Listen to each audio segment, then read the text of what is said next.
GST ತೆರಿಗೆ ಹಣದಲ್ಲಿ ಕೇಂದ್ರ ಮಲತಾಯಿ ಧೋರಣೆ ಮಾಡ್ತಿದೆ.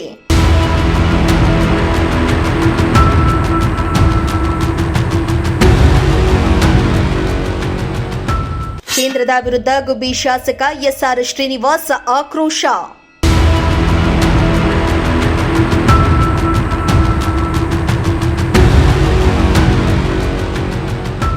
ದೇಶದಲ್ಲಿ ಅತಿ ಹೆಚ್ಚು ಜಿಎಸ್ಟಿ ತೆರಿಗೆ ಹಣ ಪಾವತಿ ಮಾಡುವ ಎರಡನೇ ರಾಜ್ಯವಾದ ನಮ್ಮ ಕರ್ನಾಟಕಕ್ಕೆ ಮರಳಿ ಅಭಿವೃದ್ಧಿಗಾಗಿ ನೀಡುವಲ್ಲಿ ಕೇಂದ್ರ ಸರ್ಕಾರ ಮಲತಾಯಿ ಧೋರಣೆಯನ್ನ ಅನುಸರಿಸ್ತಾ ಇದೆ ಎಂದು ಶಾಸಕ ಎಸ್ಆರ್ ಶ್ರೀನಿವಾಸ್ ಆರೋಪಿಸಿದರು.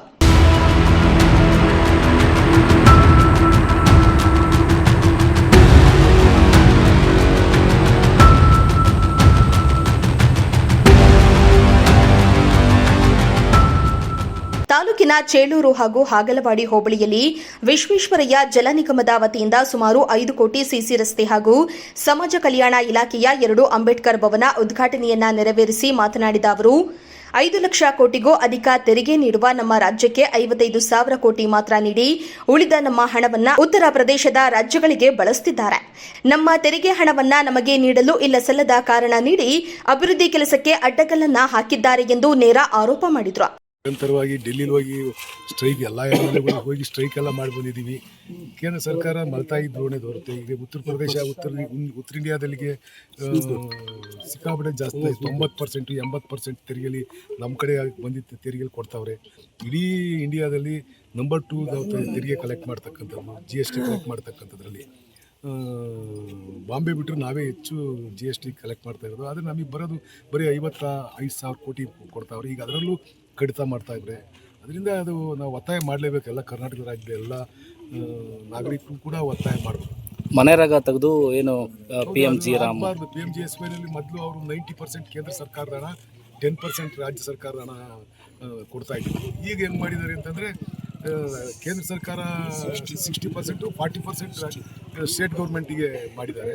ಈಗ ಎಲ್ಲ ಯೋಜನೆಗಳಿಗೂ ಅದೇ ಥರ ಇರ್ತಕ್ಕಂಥದ್ದು, ಅದೇ ಥರ ಮಾಡಿದ್ದಾರೆ. ಕೇಂದ್ರ ಸರ್ಕಾರ ಈ ಒಂದು ಯೋಜನೆಗೆ ಕತ್ತಿ ಸಿಗ್ತಕ್ಕಂಥ ಕೆಲಸ ಮಾಡ್ತಾ ಇದೆ. ಇದರಿಂದ ಅನೇಕ ಗ್ರಾಮೀಣ ಭಾಗದಲ್ಲಿ ರೈತರಿಗೆ ಗುಂಡಿ ತಕ್ಕೊಳಕ್ಕೆ, ಅಡಿಕೆ ಗಿಡ ಗುಂಡಿ ತೆಗಿಯೋಕ್ಕೆ, ಅಡಿಕೆ ಗಿಡ ಹಾಕೋಕ್ಕೆ, ಮನೆ ಕಟ್ಕೊಳ್ಳೋಕ್ಕೆ, ಮತ್ತೊಂದಕ್ಕೆ ಎಲ್ಲವಕ್ಕೂ ಕೂಡ ಈ ನರೇಗಾದಲ್ಲಿ ಅನುಕೂಲ ಆಗ್ತಿತ್ತು. ಅದರಿಂದ ಏನು ಹಳ್ಳಿಗಾಡಿನಲ್ಲಿ ಇರ್ತಕ್ಕಂಥ ಬಡವರಿಗೆ ಇದರಿಂದ ತೊಂದರೆ ಆಗುತ್ತೆ.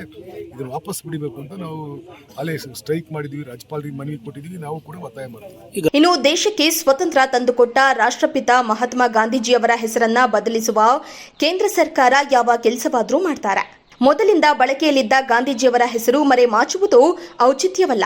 ಗ್ರಾಮೀಣ ಭಾಗದಲ್ಲಿ ಕೃಷಿ ಕಾರ್ಮಿಕರಿಗೆ ಕೂಲಿ ನೀಡಿ ಬದುಕನ್ನ ಕಟ್ಟಿಕೊಳ್ಳಲು ಅನುವು ಮಾಡ್ತಾ ಇದ್ದ ನರೇಗಾ ಯೋಜನೆಯನ್ನ ಹೆಸರು ಬದಲಿಸಿ ಸಲ್ಲದ ನಿಯಮಗಳನ್ನ ಹೇರಿ ಬಡವರ ಹಾಗೂ ರೈತರ ವಿರೋಧಿ ಎನಿಸಿದ ಕೇಂದ್ರ ಸರ್ಕಾರ ಈಗ 60% ಮಾತ್ರ ಹಣವನ್ನ ನೀಡ್ತಾ ಇದೆ. ಈ ಮೊದಲು 90% ನೀಡಲಾಗ್ತಾ ಇತ್ತು. ಮೊದಲಿದ್ದ ಯೋಜನೆ ಬಡವರ ಪರ ಇರುವ ಕಾರಣ ಯಥಾವತ್ತಾಗಿ ಜಾರಿಯಾಗಲಿ ಎಂದು ಒತ್ತಾಯಿಸಿದ್ರು. ಪಂಚಾಯತಿ ಇಡೋದು ಬೇರೆ, ಮಹಾತ್ಮ ಗಾಂಧಿ ಹೆಸರು ಇರ್ತಕ್ಕಂಥದ್ದು ಅದು ಬೇರೆ ಸಪ್ರೇಟು. ಆದರೆ ಈ ಯೋಜನೆಯಿಂದ ಗ್ರಾಮೀಣ ಭಾಗದಲ್ಲಿ ಇರ್ತಕ್ಕಂಥ ಬಡವರಿಗೆ ಅನ್ಯಾಯ ಆಗ್ತದೆ. ಅದನ್ನು ಸರಿಪಡಿಸಬೇಕು ಅಂತಕ್ಕಂಥದ್ದು ನಮ್ಮ ಒತ್ತಾಯ ಆಗಿರ್ತಕ್ಕಂಥದ್ದು. ರಾಷ್ಟ್ರಪಿತ ಮಹಾತ್ಮ ಗಾಂಧಿ ಹೆಸರು ತೆಗಿತಕ್ಕಂಥದ್ದು ಎಷ್ಟು ಔಚಿತ್ಯ. ಅದನ್ನು ದೇಶಕ್ಕೆ ಸ್ವತಂತ್ರ ತಂದುಕೊಟ್ಟವರು ಅವ್ರ ಹೆಸರನ್ನೇ ತೆಗಿತಾರೆ ಅಂತಂದರೆ ಇವರು ಏನು ಬೇಕಾದರೂ ಮಾಡಲಿಕ್ಕೆ ತಯಾರಿರತಕ್ಕಂಥ ಜನ. ಅದಕ್ಕೆ ನಮ್ಮಲ್ಲಿ ಒತ್ತಾಯ ಏನು ಅಂತಂದರೆ ಇವು ಹಿಂದೆ ಏನೇ ಯೋಜನೆ ಇತ್ತು ಅದು ಗ್ರಾಮೀಣ ಪರಿಸರದಲ್ಲಿ ಇರ್ತಕ್ಕಂಥ ಬಡವರಿಗೆ ಅನುಕೂಲ ಆಗ್ತಕ್ಕಂಥ ಯೋಜನೆ. ಅದು ಸನ್ಮಾನ್ಯ ಮನಮೋಹನ್ ಸಿಂಗ್ ಕಾಲದಲ್ಲಿ ಆಗಿದ್ದಂಥದ್ದು. ಅದನ್ನು ಪುನಃ ಪ್ರಾರಂಭ ಮಾಡಬೇಕು ಅಂತ ಒತ್ತಾಯ ಮಾಡ್ತೀವಿ. ಮುಂದೆ ಫೆಬ್ರವರಿ ತಿಂಗಳಲ್ಲಿ ಕರ್ನಾಟಕ ರಾಜ್ಯದಲ್ಲಿ ಬಜೆಟ್ ಮಂಡನೆ ಕೂಡ ಆಗುತ್ತೆ. ಈ ತಾಲೂಕಿಗೆ ತಾವೇನಾದರೂ ವಿಶೇಷ ಅನುದಾನಗಳನ್ನೇನಾದರೂ? ನಾನು ವಿಶೇಷವಾಗಿ ಏನೂ ಕೊಟ್ಟಿಲ್ಲ. ನಾನು ಇದು ಯಾವುದು ಒಂದು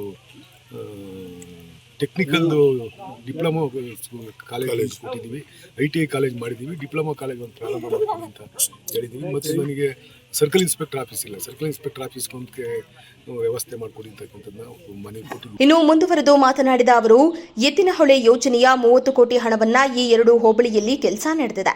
ಸಾತೇನಹಳ್ಳಿ ಹಾಗೂ ಕಲ್ಲಪಾಳ್ಯ ಗ್ರಾಮದಲ್ಲಿ ಸಿಸಿ ರಸ್ತೆ ಪೂಜೆ ನಡೆದಿದೆ. ಹೊಸಕೆರೆ ಹಾಗೂ ಚೇಳೂರು ಗ್ರಾಮದಲ್ಲಿ ಅಂಬೇಡ್ಕರ್ ಭವನ ಉದ್ಘಾಟನೆ ನಡೆದಿದೆ. 1 ತಿಂಗಳ ಕಾಲ ಈ ಭಾಗದಲ್ಲಿ ಹಲವು ರಸ್ತೆಗೆ ಪೂಜೆ ನಡೆಯಲಿದೆ ಎಂದಿದ್ದಾರೆ. ಎತ್ತಿನಹೊಳೆ ಇಂದ ನಾವು 30 ಕೋಟಿ ರೂಪಾಯಿ ಹಾಕ್ಸಿದ್ದು. ಅದರಲ್ಲಿ ಇವತ್ತು ನಾವು ಸಾತೇನಹಳ್ಳಿ ಗೇಟಲ್ಲಿ ಒಂದು 2 ಕೋಟಿ ರಸ್ತೆ ಅಂಕುಣಗುಂಟೆವರೆಗೂ ಇವತ್ತು ಅದೊಂದು ಪೂಜೆ ಮಾಡಿದ್ರು. ಮತ್ತು ಒಂದು ಅಂಬೇಡ್ಕರ್ ಭವನ ಈಗಾಗಲೇ 5 ವರ್ಷ ಆಯ್ತು ನಾನು ಹಾಕ್ಸಿ ಚೇಳೂರಲ್ಲಿ.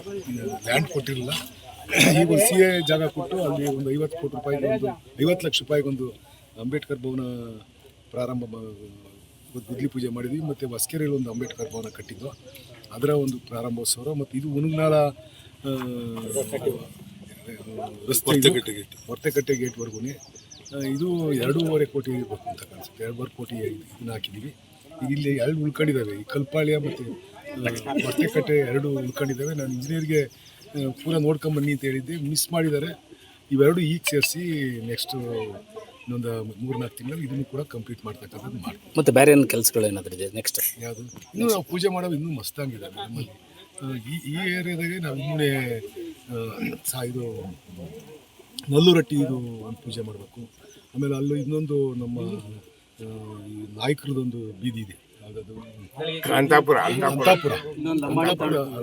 ಒಂದು ಇದೆ. ಆಮೇಲೆ ವಾಲ್ಮೀಕಿ ಬಡಾವಣೆಗಳಿದೆ, ಅವೆಲ್ಲ ಟೆಂಡರ್ ಆಗಿವೆ ಮತ್ತು ಇದಾಗಿಲ್ಲ, ಯಾವುದು ಅಗ್ರಿಮೆಂಟ್ ಆಗಿಲ್ಲ. ಅವು ಮಾಡ್ತೀವಿ. ಆಮೇಲೆ ಇರುಕ್ಸಂದ್ರದಿಂದ ಇದಕ್ಕೆ ಹಾಕಿದ್ವಿ, ಅದು ತೋಟದಪಾಳ್ಯ ಅಲ್ಲಿಗೂ ಅದೊಂದು ಹಾಕಿದ್ವಿ, ಅದೊಂದು 2.5 ಕೋಟಿ ರೂಪಾಯಿ ಹಾಕಿದ್ವಿ. ಅಳಗಟ್ಟದಿಂದ ಅರ್ಗೇರಿಗೆ ಹಾಕಿದ್ದೀವಿ 2.5 ಕೋಟಿ. ಇನ್ನು ಸುಮಾರು ರಸ್ತೆಗಳು. ಇನ್ನು ಈ ಸಂದರ್ಭದಲ್ಲಿ ಗ್ರಾಮ ಪಂಚಾಯಿತಿ ಅಧ್ಯಕ್ಷ ರೇಣುಕಪ್ಪ, ಸದಸ್ಯರಾದ ದಯಾನಂದ, ತಿಮ್ಮರಾಯಪ್ಪ, ಮುಖಂಡರಾದ ಗುರು ರೇಣುಕಾರಾಧ್ಯ, ಕುಮಾರ್, ತಮ್ಮಯ್ಯ ಬಾಬು, ಮಂಜುನಾಥ್, ಸುರೇಶ್, ಗುತ್ತಿಗೆದಾರ ಚಂದ್ರಶೇಖರ್, PDO ರಾಜೇಶ್ ಪ್ರಸಾದ್ ಇನ್ನಿತರರು ಹಾಜರಿದ್ದರು. ದೇವರಾಜು, ಪ್ರಜಾಶಕ್ತಿ ಟಿವಿ, ಗುಬ್ಬಿ.